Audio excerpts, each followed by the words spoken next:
So I'm Tim Horton. I'm the Registrar of the Architects Registration Board in New South Wales, but I'm also leading the Architecture and Planning stream at SimTecT 2014.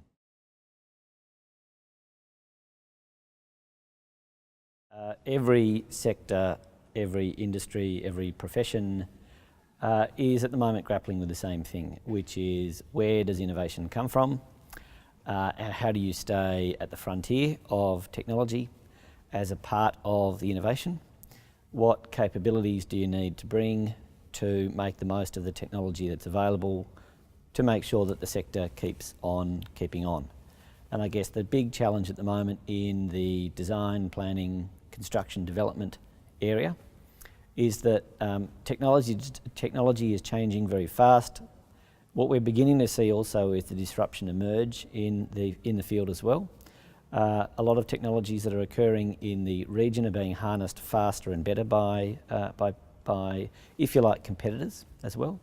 And so if Australian architects, planners, engineers, the policymakers don't understand the implications of simulation and advanced visualisation, then the industry potentially could suffer. I guess there's a second component for me.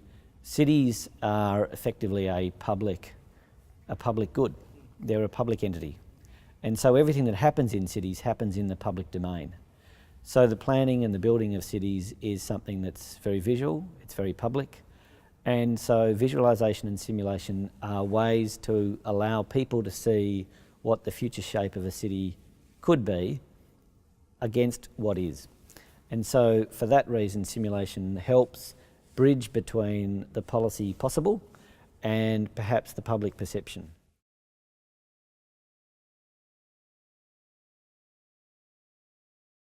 So in architecture and design and planning and construction, you often find that the tools of simulation are those that are practiced in the profession by the younger guys and girls coming through. As the Registrar of the Architects Registration Board, we regulate architecture in New South Wales. And I guess that goes to the competencies that are relevant to the profession. We need to make sure that as those platforms and technologies change, that the accreditation of the educational programs, the tertiary level programs, continuing professional development reflect relevance to where the tools and technologies are at. So for the sector, the interest is making sure that these are tools that are embedded and integrated into the practice and profession of architecture and not seen as something which is a technical expertise removed from this. It doesn't become separate to the practice of architecture, it in fact is embedded and integral to it.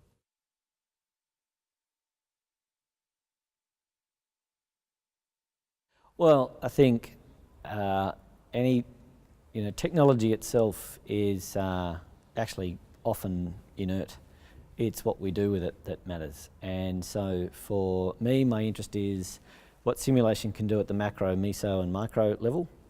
Translating that into architecture and planning and engineering is the potential to simulate futures for cities. This could be whole city networks in terms of transport infrastructure. It could be methods of lighting or understanding sight lines from new apartments, right through to understanding how that could flow into the manufacturing of the components that go into making the apartments, that go into making the city.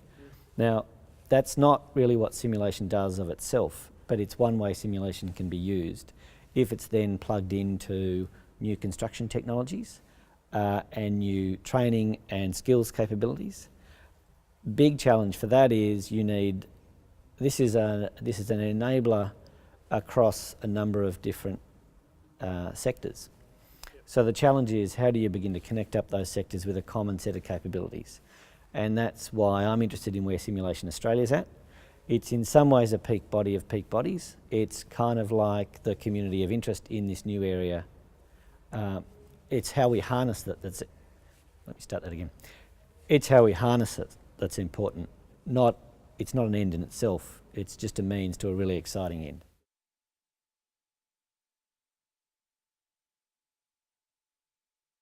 I think any industry that is emerging, and you'd still classify simulation capability as an emerging area of interest, needs to ensure that it doesn't solidify too early into an institution. In fact, that's often the challenge that many of the old guilds and professions are facing.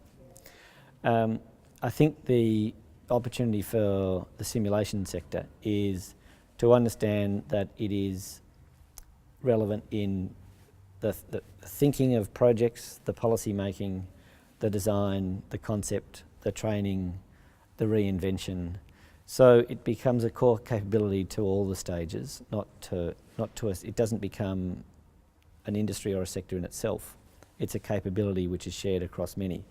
One thing we've talked about here is a recurring theme is the challenge for the 21st century is not more expertise, actually it's integration.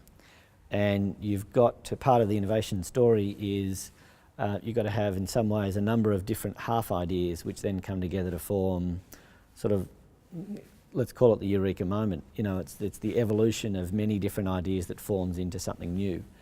And I think simulation supports that, but it does so because we're bringing in health and defence and architecture and planning and training and policy and design, etc.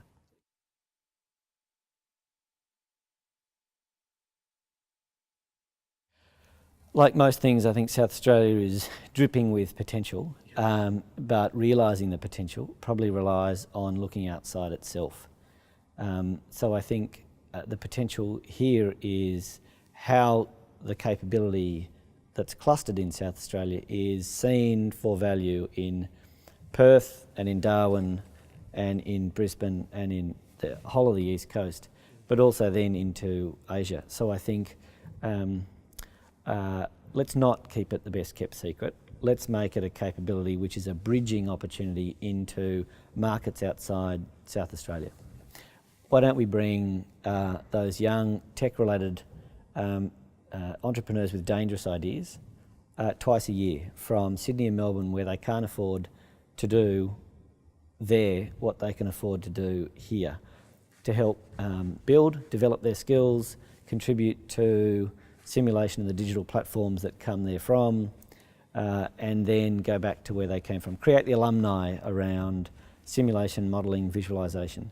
But for that we need physical centres where this can happen to come, and it's easier sometimes to get from the middle of Sydney to Adelaide than it is from the middle of Sydney to Liverpool, you know, in far western Sydney. So the chance is to become a domestic market to the interstate crew that need to spend a week deep diving into some of these capabilities. I think there's a challenge, particular opportunity. Let's focus on the opportunity. There's a particular opportunity for South Australia, I think, because it's got the fields of health and defence, which is where it's really strong. It's also got infrastructure as a core strength.